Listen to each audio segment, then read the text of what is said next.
Hey everyone, ready for a deep dive into real self-care? Oh, yeah. I think we've all heard a lot about it lately. Definitely self-care, self-care, self-care. Everywhere. Right, but how often does a face mask or a bubble bath actually make you feel better? Yes, sometimes those things just feel like one more thing on my to-do list. Exactly. Like I'm checking things off instead of really thinking about what I need. That's such a good point. So today we're going deeper. We're talking about a whole different approach to self-care with Dr. Pua Luxman. You know her. She's a psychiatrist. Yeah, and she wrote Real Self-Care. Oh, I've heard of that book. I started reading it expecting the usual tips, but I was really surprised by her main idea.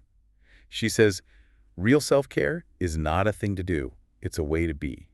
Oh, wow. Yeah, and she says it's a verb, not a noun. So it's not about adding more stuff to our lives? Right, it's about changing how we approach everything we're already doing. I like that. Like imagine trying to fit in a yoga class between work and errands. Are you really there? Probably not. Or are you just going through the motions? Probably just going through the motions. Yeah, and so it's not about checking off the box that says yoga. It's more about. Yeah, it's about creating boundaries and having the right mindset. You can actually be present. Exactly, even before you get to your yoga mat. That makes a lot of sense. And that's where boundaries are so important. Dr. Luxman says they're the foundation of real self-care. Okay, boundaries, but not just like saying no to other people, right? Right. It's about creating space for yourself, to pause, to make good choices. Choices that work for you. Exactly. A little breathing room between all the demands so we can actually hear what we want. I love that. Breathing room. I know, right? Okay, so there's this great story in the book. It's about Dr. Luxman's mentor. She was starting her dream job first day. Exciting. I know, right? And her mentor gives her this advice. Don't answer the phone right away. Really? Let it go to voicemail, then listen, and decide if you want to call back. Wow. You know, it's so easy to just react immediately these days. I know. Emails, texts, everything. All the notifications constantly going off. Yeah, and it doesn't leave much room for actually taking care of ourselves, does it? No, not really. Like we're all on this hamster wheel of busyness and slowing down or setting boundaries. Yeah, that can feel impossible. Right. But that's exactly what we need to do, according to Dr. Luxman. So how do we figure out where to start? Well, she has these 5 questions, like a self-assessment, to help you see where your boundaries might need work. Oh, interesting. A boundary checkup. Okay, let's hear those questions. The first one is, do I feel motivated to do my tasks, or am I just overwhelmed or apathetic? Whoa, okay. I think I need to think about that one. I definitely feel overwhelmed sometimes. What's the next question? The next one is, are there specific people or situations that always drain me? Yeah. Energy vampires. We all have them. The third question is, do I take time to rest, or am I always pushing through, just gritting my teeth? Oh, that's me. I am the queen of gritting my teeth and pushing through. Okay, what are the last 2 questions? Okay, number 4. Do I ask for help? And when people offer, can I actually accept it?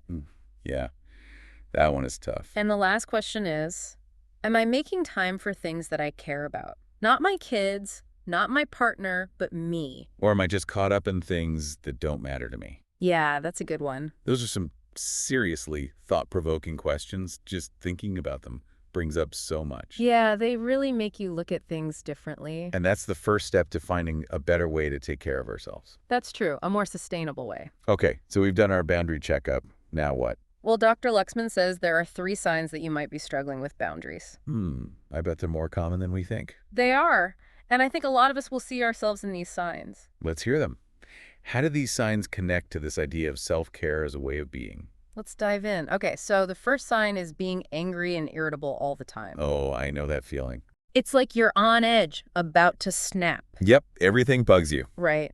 Dr. Luxman talks about this mom who stays up all night wrapping presents, making everything perfect. Okay. Then Christmas morning comes and she's a total grump. Because nobody's appreciating her hard work. Yeah, like nobody cares how much effort she put in. Well, I mean, that's kind of annoying. It is, but the problem isn't really about them not being grateful. It's about She didn't set boundaries with her. She stayed up all night, didn't get enough sleep. Exactly, and now she's resentful. Because she didn't take care of her own needs. Right, so the anger is actually turned inwards. That's a good point.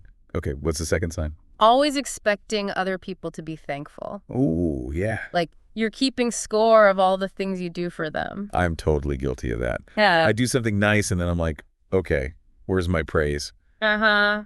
We've all been there.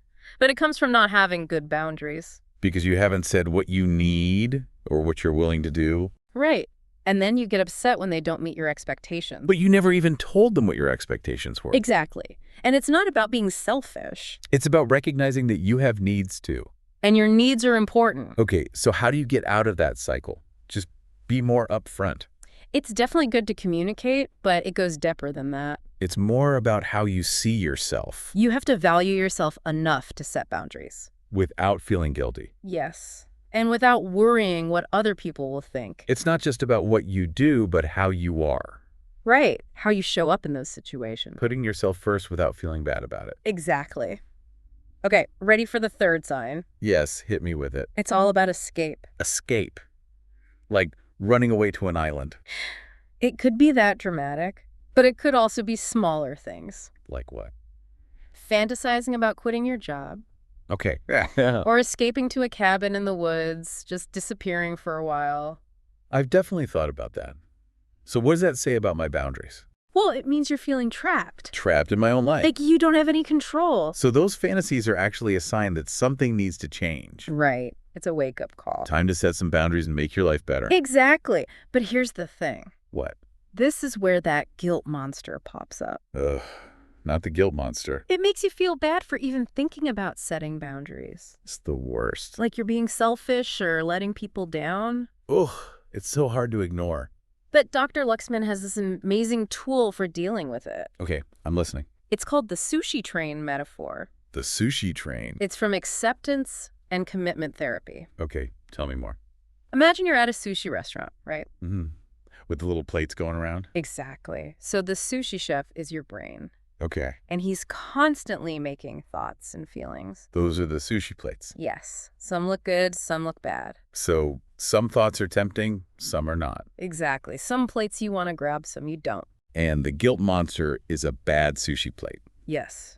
And the key is you don't have to eat it. You can just let it pass by. You can see those guilty thoughts, but you don't have to let them control you. It's like you're training your brain. To be a picky sushi eater. That's a great image. It takes away the power of those bad thoughts. You can make choices based on what you want, not what you think you should do. So how does this work in real life? Remember that healthcare worker we were talking about? The one who never takes breaks. Yeah, she's exhausted, but she feels guilty even thinking about taking a break. So her brain is sending her guilt plates. You should be working harder, you're not dedicated enough, things like that. But with the sushi train metaphor, She can see those thoughts and let them go. she can choose to grab a different plate. One that says, take care of yourself, it's okay to rest. She can choose self-care sushi. Exactly. And over time, those guilt plates will show up less often. This is so powerful, you're taking back control. You decide which thoughts to listen to. But setting boundaries can still feel scary, Oh, absolutely. It's hard to change old habits. especially when you've always put other people first. That's why Dr. Luxman says start small. Baby steps. Build your confidence slowly. Like what? What are some baby step boundaries? One easy one is sit down and eat lunch without distractions. No phone, no work, just eating. Exactly. Just a few minutes to yourself. I'm so bad at that. I'm always working through lunch. It's a simple change, but it makes a big difference. Okay, what else? Set a reminder on your phone to drink water, Oh, that's a good one. It's so easy to forget. especially when you're busy. Yeah, and what about boundaries at work? Those feel really hard. They can be, but even small changes can help. Like what? Think about how your desk is set up.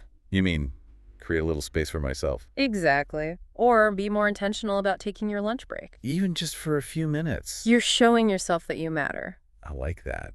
It's not about making a big scene. It's about small changes that make you feel better. Aligned with your own needs. Yes. But what about those bigger boundaries? The ones that are really scary. Like saying no to people you care about. Or setting limits in your relationships. That's where those baby steps really help. They give you practice for the harder stuff. You build up your confidence. So you can set those bigger boundaries without falling apart. It's about building self-respect brick by brick And then you can stand up for yourself. without feeling guilty or afraid. So we've talked about the signs, the guilt, and starting small. We've covered a lot. But is there one thing people should take away from this deep dive? Yes. Dr. Luxman has this exercise. It's called the 20-minute power pause. Okay, I like the sound of that. Tell me more. It's all about taking charge of your schedule and your life. And it only takes 20 minutes. That's all it takes. Okay, so here's how it works. You block out 20 minutes in your schedule. At the beginning of the week. Yeah, or at the end, either way, and you look at your calendar for the week. Okay, so I'm looking at my calendar. And you pay attention to how you feel about each thing. Like if I'm excited or dreading something. Exactly. Do you feel dread, excitement, boredom, anything strong? Interesting. So you're noticing those gut feelings, Yeah, because they're telling you something. whether something's good for you or not. Right. And if you see something and you feel that dread, Oh. that's your cue to pause and think about your boundaries. Instead of just going along with it, Instead of just saying yes, then honestly, you take a minute, you ask, can I change this? can I say no? Can I ask for something different? So maybe you delegate a task or reschedule. Or even say, you know what?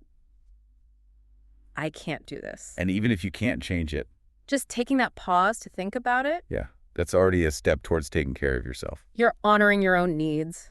And setting boundaries, even in a small way. It's powerful stuff. This whole conversation has been eye-opening. I'm glad. I feel like we've really redefined self-care. It's not about adding more to your life It's about changing how you think, and making space for yourself. to make choices that work for you. And boundaries are the key, They help you put yourself first, without the guilt. without feeling overwhelmed. Dr. Luxman says it best, if I can do it, you can do it. You've got this. You really do. So to everyone listening, I challenge you to try that 20-minute power pause Just block out that time. and see what happens. Start small with your boundaries. Build up your confidence. And watch how your life changes. What if just by slowing down and setting some boundaries, You could have more energy more peace? and feel more in control of your own life. It's worth a shot, right? It really is.